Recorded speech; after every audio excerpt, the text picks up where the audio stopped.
पूर्ण परमात्मा पाप कर्म दंड को भी काट सकता है। अभी तक जिस भी संत व महापुरुष से मिले उन्होंने यही बताया कि पाप कर्म फल भोगने से ही समाप्त होगा। वो प्रभु कौन है जो पाप कर्म को काट देता है, वो काल के बंधन से छुड़वा देता है। उसका क्या नाम है, पूजा की विधि क्या है? कृपया अवश्य सुनिए जगत गुरु तत्वदर्शी संत रामपाल जी महाराज के अमृत वचन।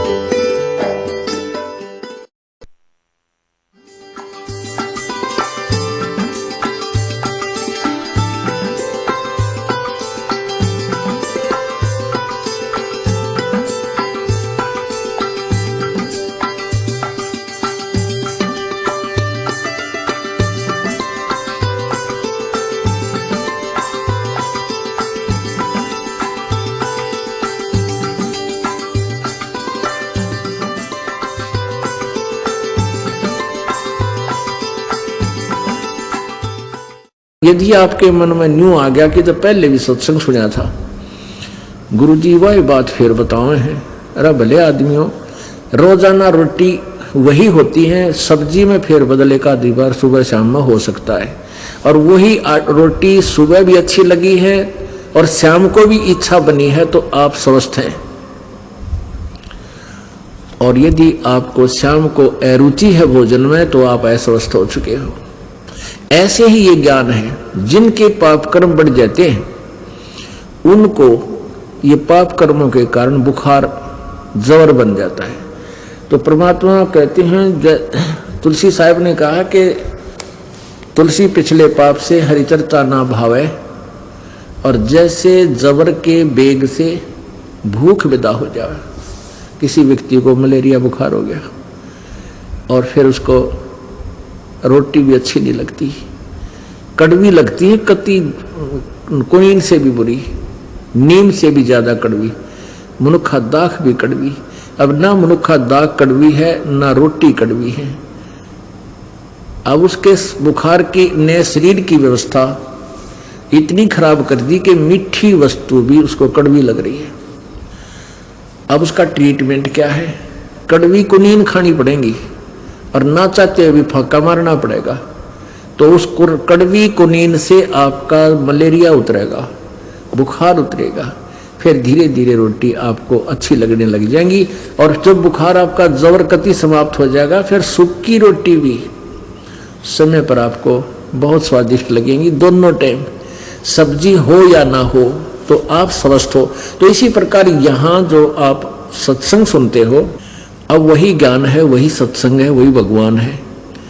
इसको बार बार आपको सुनाया जाता है। जैसे कपड़ा मैला हो गया, कपड़ा मैला हो जाता है तो रोजाना वही साबुन और वही पानी रोज सुबह उसको धोते हैं तो स्वच्छ हो जाता है। तो आप कपड़ा हो और ये दास धोबी है, तो आपको आपके अंतःकरण को इसी तरीके से डेली धोना पड़ता है। आपने कितनी बार सत्संग सुन रखा है, लेकिन आप ऐसे समाज में जाते हो वहां आपके ऊपर थोड़ा बहुत असर हुए बिना रह नहीं सकता। और जब यहाँ सत्संग सुनोगे, ये साबुन पानी फिर लगेगा, आपको कई दिन तक आपके हृदय में यह उमंग बनी रहेगी। अगर भाई गुरु जी ने बात तो सच्ची बताई है, तो बात कति बिगड़ी पड़ी है, यानी कई दिन असर रहेगा। जैसे बैटरी चार्ज हो जाती है ना, तो कई दिन आपकी यह बैटरी फिर चार्जर ही रहेगी, फिर इतने फिर आ जाओगे, फिर चार्जर ला जाएंगे। यानी ये ऐसे ही चलेगा, आजीवन चलेगा। और कुछ दिनों के बाद परमात्मा आप पर इतनी मेहर करेगा कि आप काल की जमानत होते यहीं भागोगे और कहीं नहीं जाता होगे, यहीं भाग आओगे। ये तो थोड़ी बहुत गलत जगह प्रयोग भी कर लेते हो परमात्मा की जमानत से। फिर जब सही ज्ञान हो जाए फिर आप कितने नहीं रुक सकते, कितने भी दिल ना लगा आपका, ये बस की बात नहीं। क्योंकि परमात्मा कहते हैं इष्ट मिले और मन मिले, और मिले सकल रसरीत, कहे कबीर तहाँ जाइए रह संतन की प्रीत। कि जहाँ पर एक ही तो ज्ञान हो, एक ही जैसा भगवान, एक ही तरह के उनके विचार हों, वहाँ जाने से आपकी एक विशेष कसक बनी रहेगी, श्रद्धा बढ़ती चली जाएगी। इब जैसे आप चले जाते हो दूसरों के सत्संग में, हम इसलिए मना करते हैं कि वहाँ जाने से आपको हानि हो सकती है। जैसे आप किसी के सत्संग में जाते हो और वो कुछ और ज्ञान सुनाते हैं, जो दृढ़ भक्त हो चुके हैं, ज्ञान से परिचित हो चुके हैं, वो मार तो नहीं खाएंगे, लेकिन उन्हें आनंद एक आने का नहीं आ उनकी बातों में, तो टाइम में वेस्ट कराया। और जो कच्चे भगत चले जाएंगे तो वो उनको भरमा देंगे, हमारी करी कराई में न जाओगी। इसलिए हम ये आपको इसलिए मना करते हैं कि दूसरे के सत्संग में जाने से आपको हानि उठाओगे, क्योंकि वो सत्संग को नहीं। और मान लीजिए इस दास से ज्ञान प्राप्त करके और ये मंत्र प्राप्त करके कोई न कमी आत्मा आप पर गुरु बन बैठा और नाम देने लग जाए, यू ज्ञान सुनाने लग जाए, उसको अधिकारी को नहीं, तो भी आपके लिए वो खतरा जान का है, वो आपको लाभ नहीं दे सकता, वो अधिकारी नहीं है उपदेश देने का।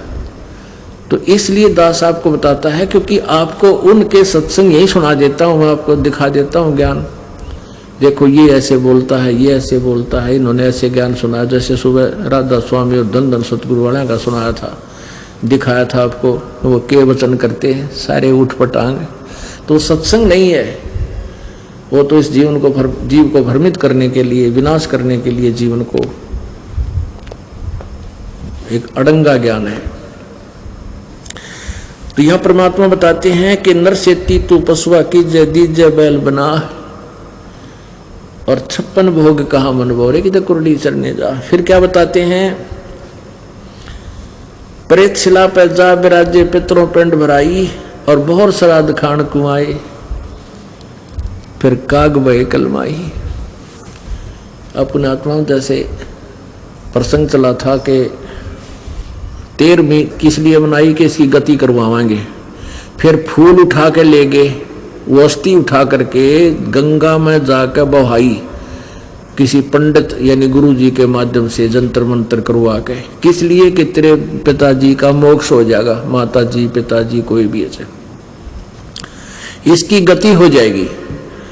उसके बाद फिर क्या हुआ, महीने मनाए, वर्षोधि बनाई, वर्षी, और फिर हो गए ये श्राद्ध शुरू। अब श्राद्ध किए, मान लीजिए आपके पिताजी पहले 365 दिन आहार किया करते थे, 365 दिन 2 बार और 3 बार भी खाते थे, चाय पानी भी पिया करते। अब इन नकलियों ने क्या बना दिया कि जिस तिथि को, आठम छठ सातम दूज चौथ को, जो भी जिस दिन आपके पिताजी की मृत्यु हुई थी, वो फिर आसोज के महीने में 16 दिन सेलेक्ट कर लिए, एकम से लेकर अमावस्या से लेकर पूर्णवासी तक। इन 16 दिनों में से किसी भी तिथि को मृत्यु हुई हो, उसी दिन उसके नाम तय श्राद्ध करवा दे।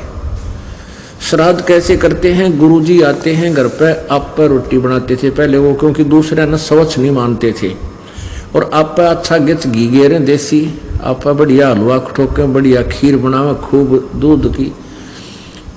और वो क्या करते थे, कहते थे पहले थोड़ा सा निकाल कर उस भोजन में से कहते ऊपर रख दो, परिवार वालों को कहते थे छत पर रखाओ, और फिर कहता देखना कौवा आ गया और भोजन खा गया, तुम्हारे पिताजी हो सकता कौवा बन गए हो, कौवा बन गए हैं और कौवे ने भोग लगा दिया तो तुम्हारे पिताजी को भोग लग गया, यानी ये तेरा पिताजी कौवा बन गया।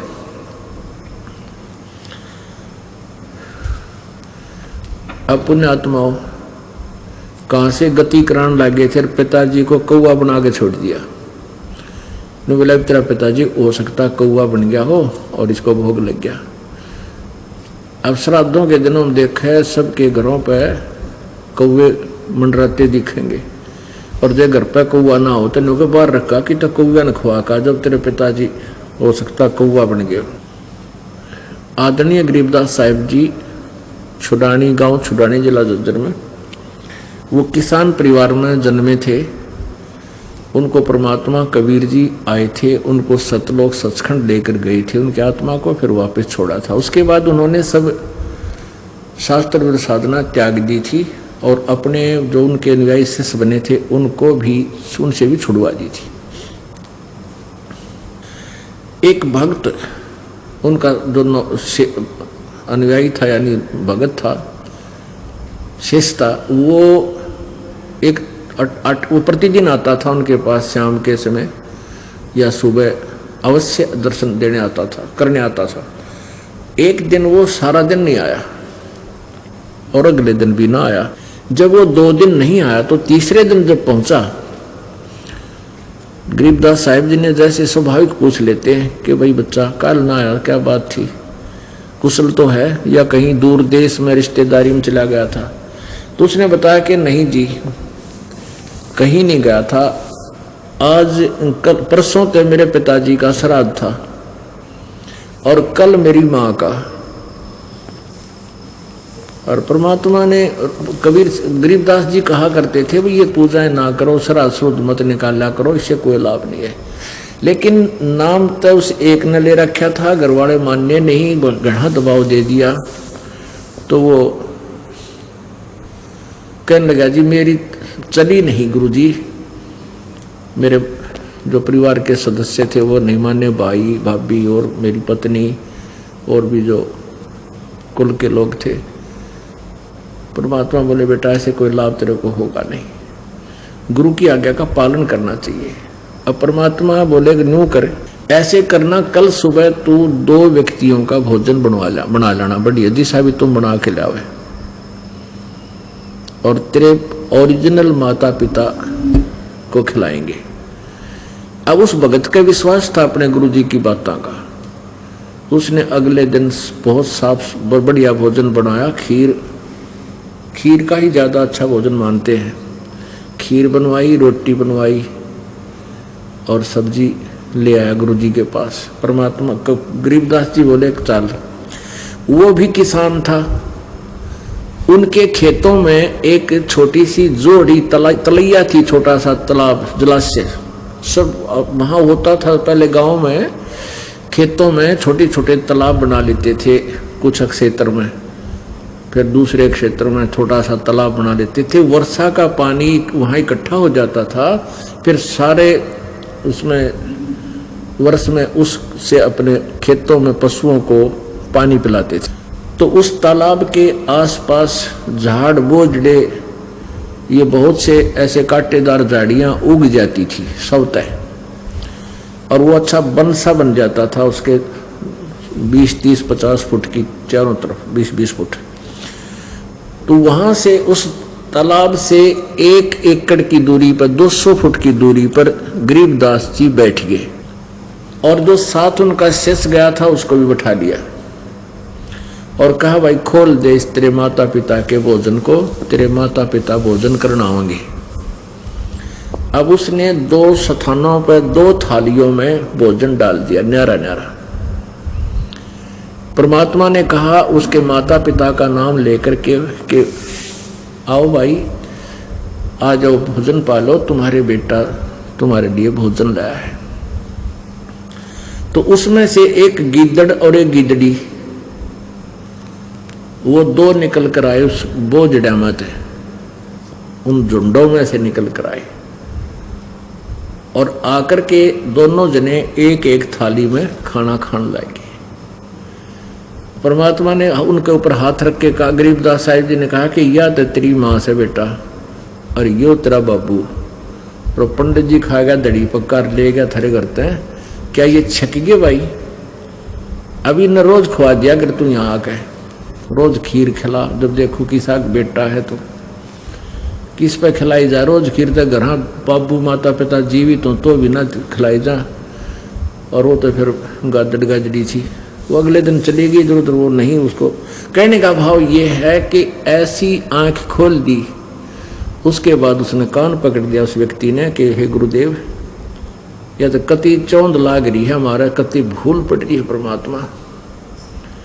बता माँ बाप गादड़ गाजड़ी बन रहे, वो पंडित जी छक्के वहां घर बैठ के और नौका कौवा तेरा बाप बन गया होगा, फिर कौवा बाप बन गया, उसका क्या ठेका ले रहे हैं? कहते वो पहले सत भक्ति करते अपना ठीक ठिकाना चले जाते, उनका पीछा छूट जाता। तो इस तरह की साधनाएं करवा कर हमें कौवे भी न बनवाए, ये नकली गुरुआन है, शास्त्र भी साधना करवा के आप भी करवाई, हमारे पूर्वजों से भी करवाई, फिर हमसे भी करवाई, श्राद्ध निकलवाए, वो शास्त्र भी साधना करवाने से फिर हम भी भूत बन गए। पुण्यात्मा, ये तो कोई रजा हुई है परमात्मा कबीर देव जी की अपने ऊपर। एक रुचि नाम का ऋषि था, रुचि नाम का, और वो वेदों को पढ़ता था। उस वेदों में कहीं पर भी ये श्राद्ध निकालना नहीं लिख रखा है, इनकी पूजा मना कर रखी है। गीता जी अध्याय नंबर 9 श्लोक नंबर 25 में कहा है, जो भूत पूजेंगे वो भूत बनेंगे। ये श्राद्ध निकालना, 13वीं वर्षी करना, ये पिंड भरवाना, ये भूता ही पूजा है। भूत पूजने वाले भूत बनेंगे, पितर पूजने वाले पितर बनेंगे। श्राद्ध निकालना पितरों की पूजा। और भाई देव पूजने वाले देवताओं के पास चले जाएंगे, उनके नौकर लगेंगे वहां पर। और मेरा पुजारी ब्रह्म का साधक ब्रह्मलोक में कहता है मेरे पास आ जाएगा। तो ये साधना भी हमारे से गलती इन्होंने करवाई, वेदों मना किया हुआ है। तो आपको दिखाते हैं। अभी एक रुचि नाम का ऋषि था, वो वेदों को पढ़ा उसने, उसके आधार पर निष्कर्ष निकाला कि एक परमात्मा की साधना करने से मोक्ष होगा, अन्य कोई पूजा करने से कोई लाभ नहीं। तो उन्होंने अपने निष्कर्ष निकाल लिया कि वेदों में यजुर्वेद अध्याय नंबर 40 के श्लोक नंबर 15 में लिखा है कि ओम कर्तु समर किलवे समर और कर्तुम समर। ओम नाम का जाप काम करते करते सिमरन करो, विशेष कसक के साथ सिमरन करो, मनुष्य जीवन का प्रथम कर्तव्य जान करके विशेष उसका सिमरन करो। तो ऐसे इन्होंने एक परमात्मा कि उसकी साधना से मोक्ष होगा, ये तो निष्कर्ष निकल गया। लेकिन वो परमात्मा एक है कौन, ये इनको नहीं पता लगा ऋषियों को, क्योंकि ये तत्व ज्ञान से अपरिचित थे। इसलिए उन्होंने अपने निष्कर्ष निकाल लिया, ओम नाम का जाप पूर्ण परमात्मा का मान लिया, जबकि ये ब्रह्म का है, पूर्ण ब्रह्म का नहीं है। वो तो गीता जी अध्याय नंबर 17 के श्लोक नंबर 23 में लिखा है कि ओम तत्सत इति निर्देश ब्रह्म त्रिवेद समर्थ है। उस सच्चिदानंद घन ब्रह्म का, उस परम अक्षर ब्रह्म का ओम तत्सत, केवल ये इस मंत्र के जाप करने का निर्देश है। ओम तो ब्रह्म का है, तत्सत ये सांकेतिक है, तत् ये परब्रह्म का है और सत ये पूर्ण ब्रह्म का है। ये दो गुप्त मंत्र है, ये दास बताएगा, ये तत्सत नहीं है। तो उसने दृढ़ निश्चय किया, न शादी करवाई रुचि ऋषि ने, और 40 साल की उम्र होगी। तब उसके 4 पितर दिखाई दिए पिछले, पिताजी, दादाजी, तीसरा दादाजी और चौथा दादाजी, वो सारे भूत बन रहे पितर। उन्होंने कहा कि बेटा रुचि, तूने शादी क्यों नहीं कराई, और शादी करा के हमारे श्राद्ध निकाल, ताकि हमारी दुर्गति बचे, हम दुखी हो रहे हैं। अब रुचि ऋषि कहने लगा कि पितामहो, वेदों में तो इस कर्म कांड को अविद्या बताया है, मूर्खों की साधना बताई है, फिर आप मुझे क्यों इस कर्म में लगा रहे हो। अब पितर भी कहते हैं कि हाँ बेटा ये ऐसा तो है कि वेद में तो ये अविद्या ही लिखी है, फिर भी अपने सट्टे मारे हैं कि तू जरूर कर, नहीं तो तेरा पतन हो जाएगा और ये हो जाएगा, और डरा दिया। फिर उसने पंगा पाया, फिर कहने लगे मान ले मैं ब्याह भी करवाऊं तो आधी उम्र का होगा, 40 साल का, मैंने लड़की कौन देगा। फिर पितर कहने लगे तू तपस्या कर ले, हैं देखो उसके कर्म फोड़ दिए। पत्नी प्राप्ति के लिए उसने फिर तपस्या करी। फिर कहते जल में से एक औरत आई, वो अपनी लड़की को साथ ले आई और कहने लगी रुचि मैं तेरे से इसकी शादी करती हूँ। जब रुचि ने उसके लिए ब्याह करवाया, फिर वो उसके श्राद्ध काटे, वो भी भूत बनवा दिया। बताए ने के फूके। अब देखो ये मार्कंडे पुराण देखिएगा, मार्कंडे पुराण गीता प्रेस गोरखपुर से प्रकाशित है।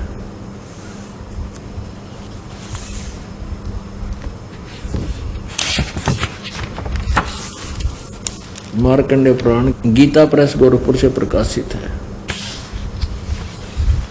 प्रकाशक में मुद्रक गीता प्रेस गोरखपुर, गोविंद मन कार्यालय कोलकाता का संस्थान। इसके 242-43 पृष्ठ पर देखिएगा, रोच्य मुनि की उत्पत्ति कथा,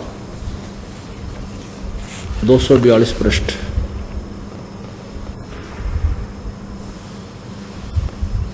संक्षिप्त मार्कंडेय पुराण। रोच्य मुनि की उत्पत्ति कथा।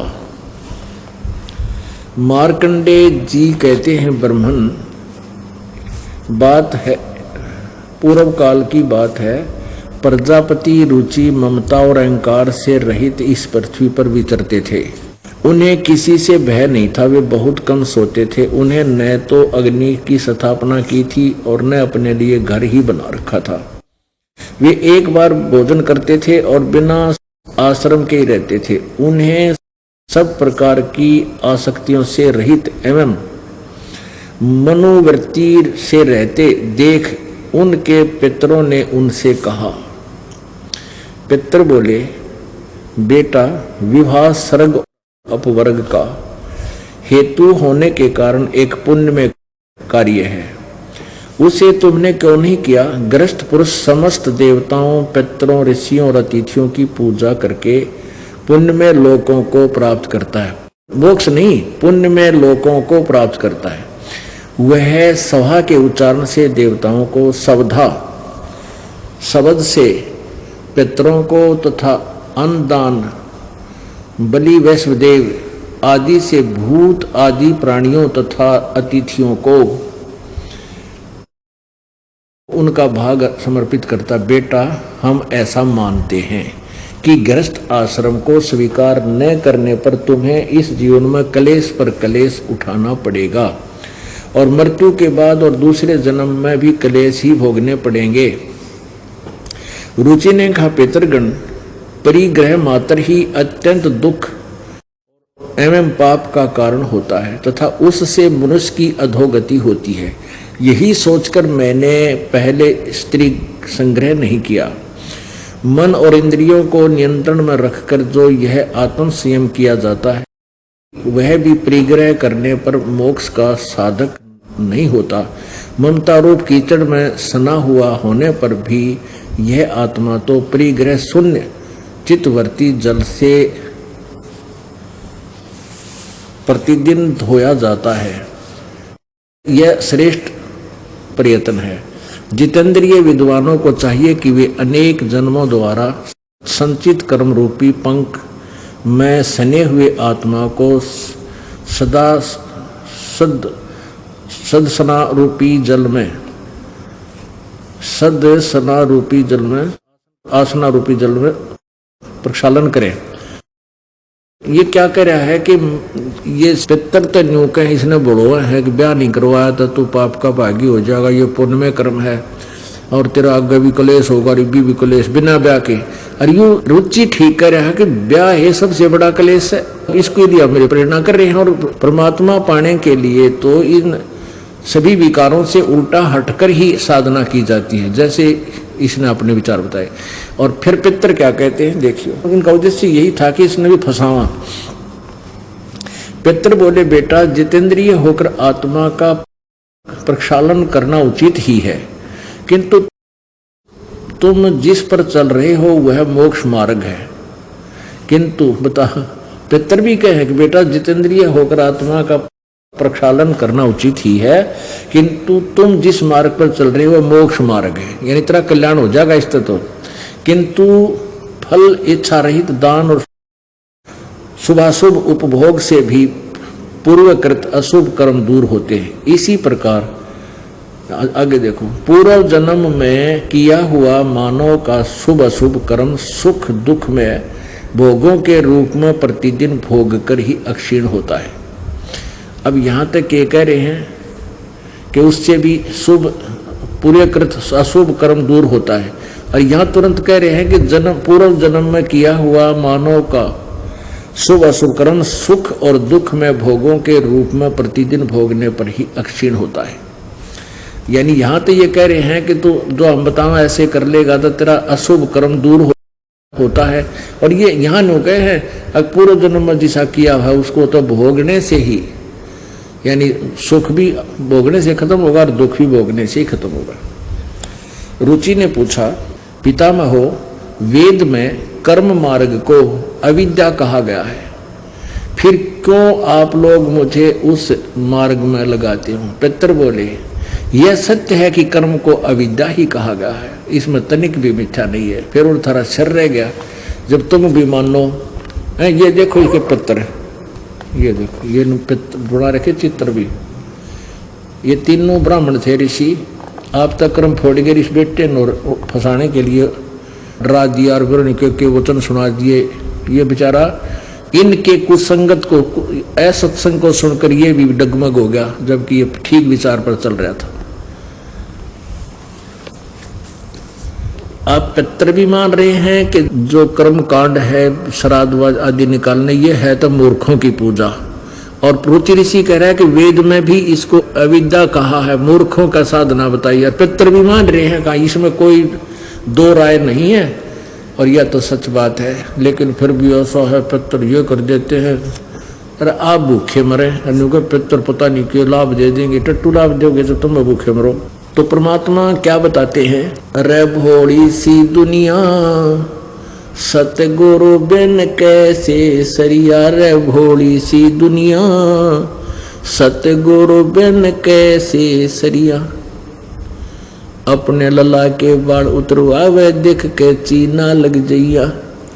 यहाँ क्या करते हैं, जैसे भी कोई किसी का इष्ट धाम है जहाँ की वो पूजा है, वहाँ जाते हैं और वहाँ जाकर क्या करते हैं, एक नाई बैठा होता है और छोटे बच्चे के बाल उतरवाया कर। वहाँ पर बाहर 2 रुपये में बाल कटते होंगे तो 10 रुपये लिया कर नाई, क्यों पता कि कि तो जाँक होनी जल्दी में है फटाफट, और 5-4 बाल काट के और 5 रुपये 10 रुपये ले लेगा। और उन बालों को क्या करती है कि बुढ़िया अपनी पुत्र वधू को साथ ले जाती है और साथ में नवजात बालक बेटा या पोता या पोती होती है, वो उनको लेके जाते हैं। और वहाँ क्या कहती है, उस नाई के को, जो नाई बाल काट रहा होता है, बुढ़िया 3-4 बार कहेगी, भाई देखिए रे नाई के, ध्यान से कैची चलाइए, कहते मेरे पोते के या पोती के कैची ना लग जा कच्चा सिर से, भाई ध्यान तक चलाइए कैची को। और परमात्मा क्या बताते हैं, अपने लला के बाल उतरवावे दिख के चीना लग जइया। एक बकरी का बच्चा लेके उसका गला कटैया, रे भोली सी दुनिया सतगुरु बिन कैसे सरिया, रे भोली सी दुनिया सतगुरु बिन कैसे सरिया।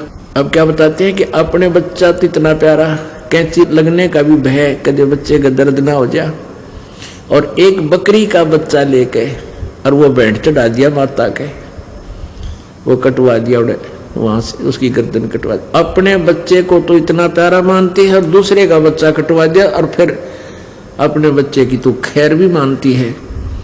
कभी नहीं हो सकती से जुल्म, ते परिवार कभी सुखी नहीं रह सकता, दूना पाप बढ़ा दिया। फिर क्या करते हैं कि उन बालों को वह बुढ़िया चढ़ा कर फिर मंदिर में, और वहां से पुजारी उठा के उसने एक कट्टे में डाल देगा, बोरी में, और शाम ने कुर्डियां पे फेंक देगा ठा के, कूड़ा करकट में पटकेगा ठा के, और कौन से बैंक में जमा करा होगा उन बाला ने, उसने बाहर फेंकने हैं। तो परमात्मा कहते हैं तुम इनको कहीं काट कर कितना डाल दो, पर हमारा नाम साधना करो, तुम्हारा भी कल्याण और तुम्हारे बच्चों का भी कल्याण। अब फिर क्या बताते हैं, भाई कच्चा पक्का भोजन बना के फिर माता धोकने गईया। हमारी दादी दो क्या करती, वहीं गुड़गांव वाली माता के और कितर फिर रोहतक वाली माता के निरी माता थी, तो वो क्या बनाती थी कि वो कच्चे पक्के पूड़े बना लेती, और पूड़े बनाते उसमें देर हो जाती। मेरी ताई माँ पहने जल्दी करो ना तुम, तो मैंने कही ये कच्चा है, कच्चा आन दे। उन्हें पता था कि कुत्ता ने खाना है, कौन सी माता खाओ है। तो वो क्या करते हैं, जैसे पूड़े बना लिए, गुलगुले बना लिए, तो वहाँ कहाँ जाते हैं, एक 4 ईंट ला रखी होती है अपने आसपास खेतों में या कि तो बनी में, उसका एक चबूतरा बनाकर वहाँ एक स्थान बना देते हैं माता का, छोटा सा, इतनी मड़ी सी बना देते हैं, और वहाँ जाकर के वो वो पूड़े जो भोजन बना रखा था वो डाल देते हैं, थोड़ा सा जल डाल दें, पानी घूट लेगी माई गिला, और वो माता व दादी तक नीचे नहीं उतरती, इतने कुत्ते चढ़ देते और डालते ही कुत्ते टूट के पड़ते उसको ऊपर, सारे ने खा जाते। और कुत्ते में एक आदत और बुढ़ी हो से, वो खा पी कर चलते हैं, मूत के भी उस मंडी पे जाया करे, वो पेशाब भी वहीं करता। फिर तो परमात्मा क्या बताते हैं, कच्चा पक्का भोजन बना के माता धोकने गईया, उस माता ऊपर कुत्ता मुते, वो क्यों ना मर गईया रे भोली सी दुनिया। सतगुरु बिन कैसे सरिया रे भोली सी दुनिया, सतगुरु बिन कैसे सरिया।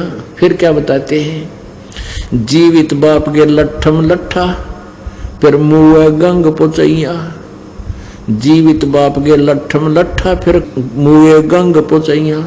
जब आवे आसोज का महीना, वो कौवा बाप बनैया रे भोली सी दुनिया। सतगुरु बिन कैसे सरिया रे भोली सी दुनिया, सतगुरु बिन कैसे सरिया। अब देखो, पिताजी जीवित थे तब उनकी सेवा करते, उनकी आत्मा को सुख देते समय पर जैसे, क्योंकि वैसे तो माता पिता जब तक स्वस्थ हैं उनको किसी के उसकी आवश्यकता नहीं पड़ती सेवा की, उनको प्यार दे, राजी बोले, और जो उनकी डिमांड हो, छोटी मोटी डिमांड हो, कभी को कुर्ता ला दे, को धोती ला दे, बस इतनी माँ बाप की, और ज़्यादा नहीं मांगते बेचारे, उनको पता है, क्योंकि उनकी सब इच्छाएं लगभग कम होली होती हैं। तो उनको प्यार से ही बोल पड़े, समय पर रोटी दे दी, इतना अर्धुम वाले बीमार सिमार हो जाए उनकी खूब सेवा करे, ट्रीटमेंट बढ़िया करा उनका।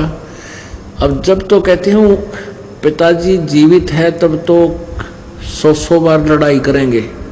एक व्यक्ति, ये दास जेल में था, ये झूठे केस में हमें जेल में जाना पड़ा इस संघर्ष के कारण। तो वहाँ एक व्यक्ति आ रहा था, हमने पूछा भाई आप किस केस में आ रहे हो, तो एक और बोला ने बोला जी इसने अपने बाप मार रखे है। मैं कह रहा चला कर दिया तनते, बाप भी क्यों मार दिया रहे।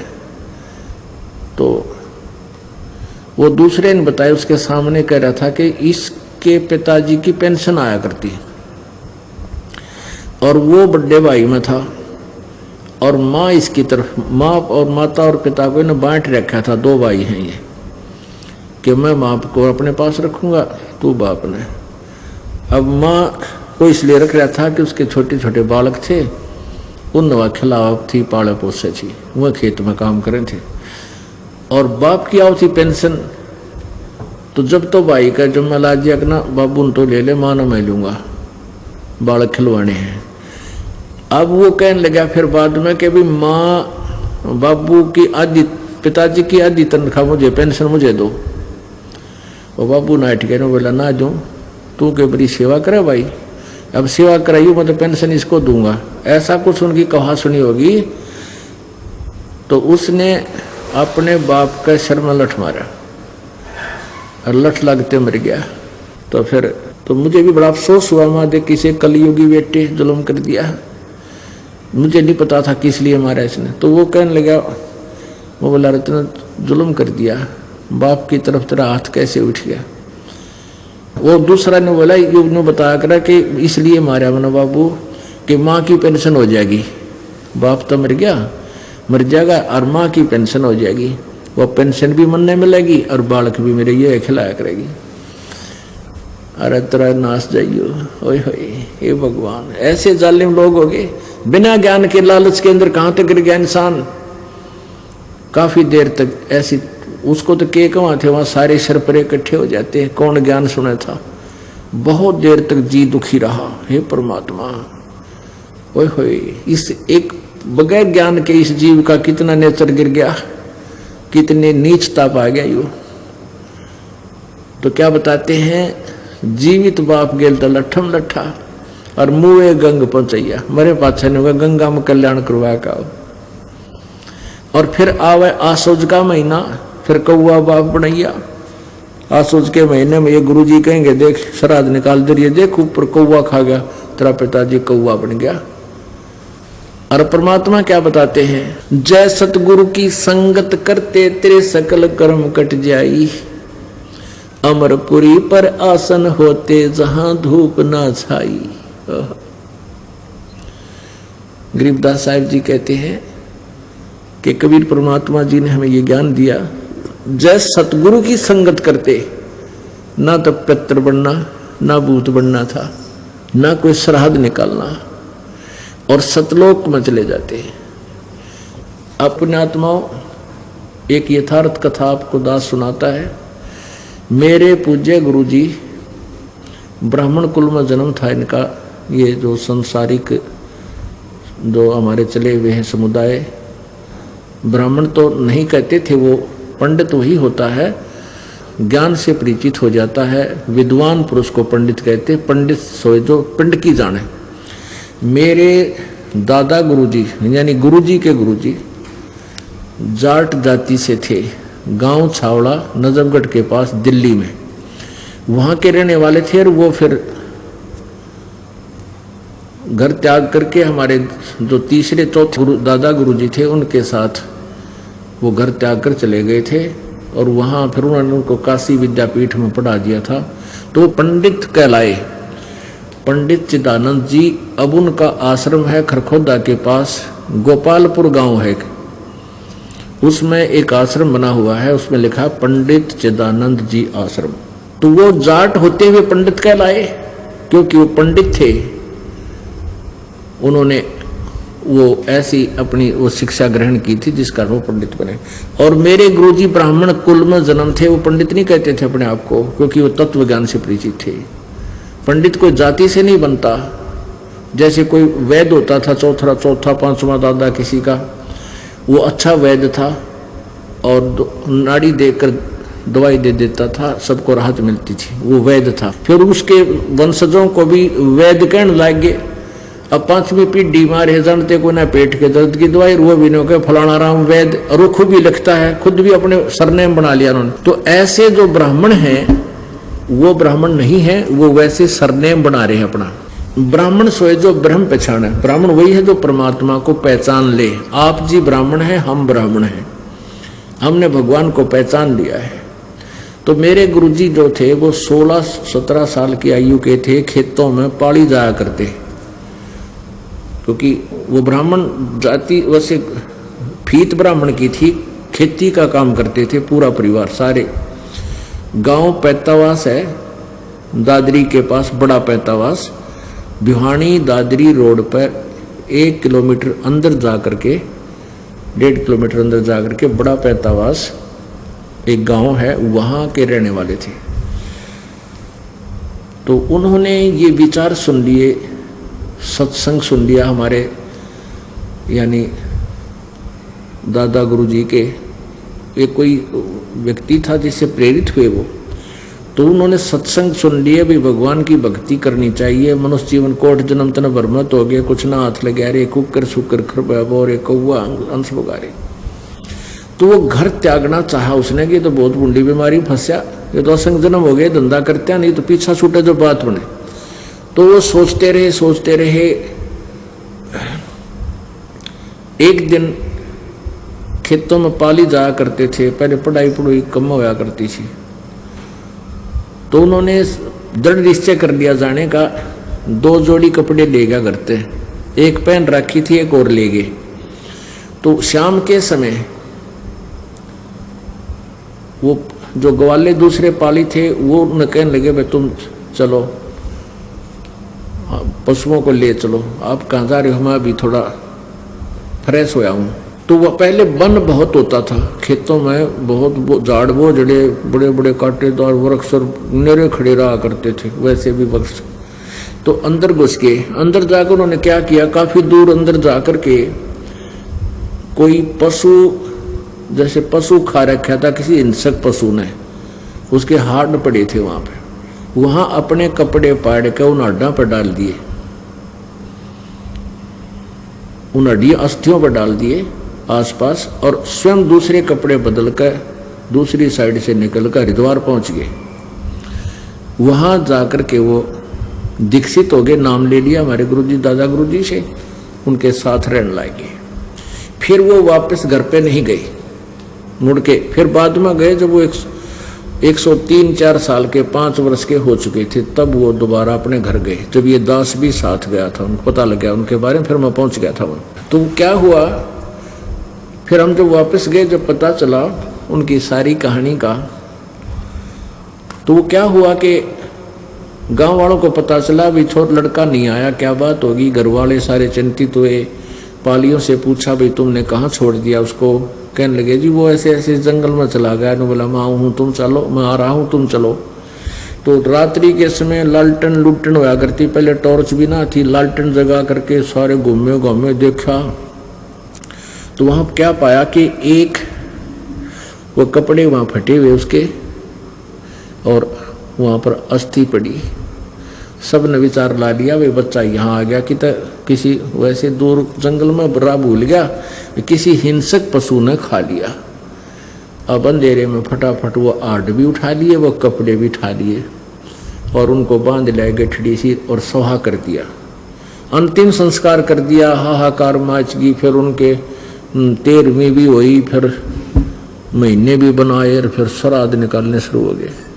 अब ये दास जब पता चला मेरे गुरुजी का कि 1995 में मेरे गुरुजी पंजाब में आश्रम बना हुआ तलवंडी भाई, जिला फिरोजपुर में, उनके पास हमारे इस दास के जो उन्होंने आदेश दे दिया था इस दास को उपदेश देने का, और इस दास के 2 शिष्य उनकी सेवा में भेज रखे थे, अपने दादा गुरुजी की सेवा में, उनके दादा गुरुजी से।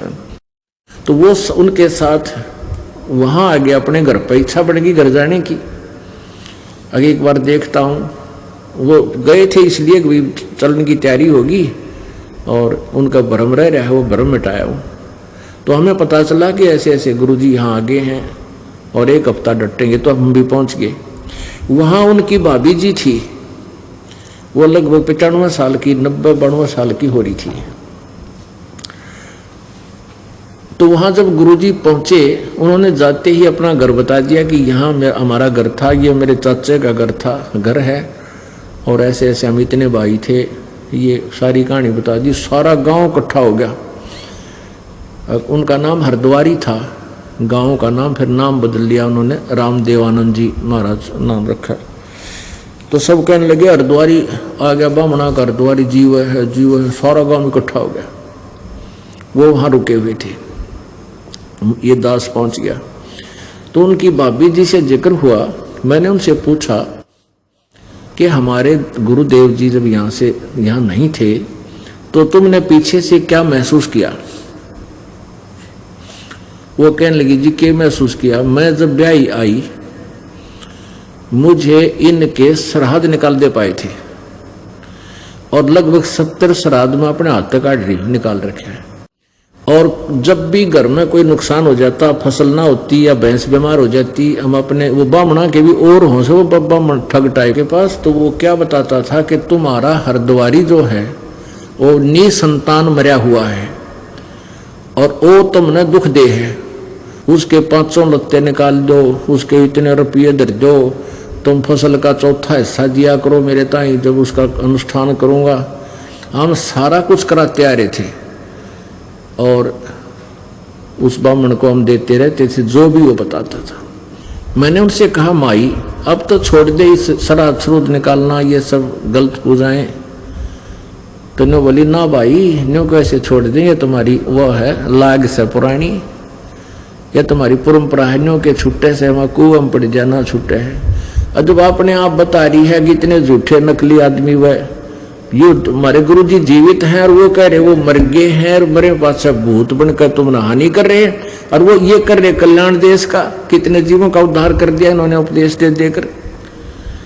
कते नहीं माननी हुआ बुढ़िया, अरे तेरा गजब हो। ये कहते जानबूझ साची तो जर करे झूठ तने, और ताकि संगत है प्रभु सोपन में भी ना दे। इन गुरुआ गांव बिगाड़े संतो गुरुआ गांव बिगाड़े, ऐसे कर्म जीव कला दिए ईब जड़े नहीं जाड़े।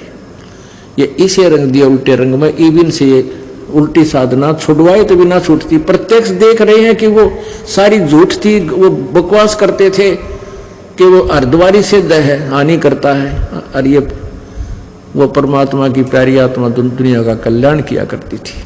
तो यहां परमात्मा कहते हैं कि जय सतगुरु की संगत करते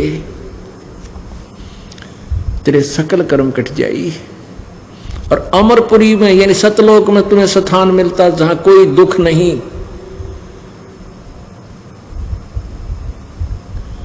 पुण्यात्माओं, सत्संग प्रारंभ हुआ था कि मात पिता मिल जाएंगे, 1,84 माँ, और सतगुरु सेवा और बंदगी फिर मिलन की ना, यानी संत का मिलना, सत्संग का मिलना, इस सबसे बड़ी दुर्लभ वस्तु है, और वो आपको सुलभ होगी। आप कितने पुण्यकर्मी प्राणी हैं आप नहीं सोच सकते, क्योंकि लाल की कीमत जोड़ ही बता सकता है। और आपका बड़ा सौभाग्य है कि आपको परमात्मा का रास्ता मिल गया।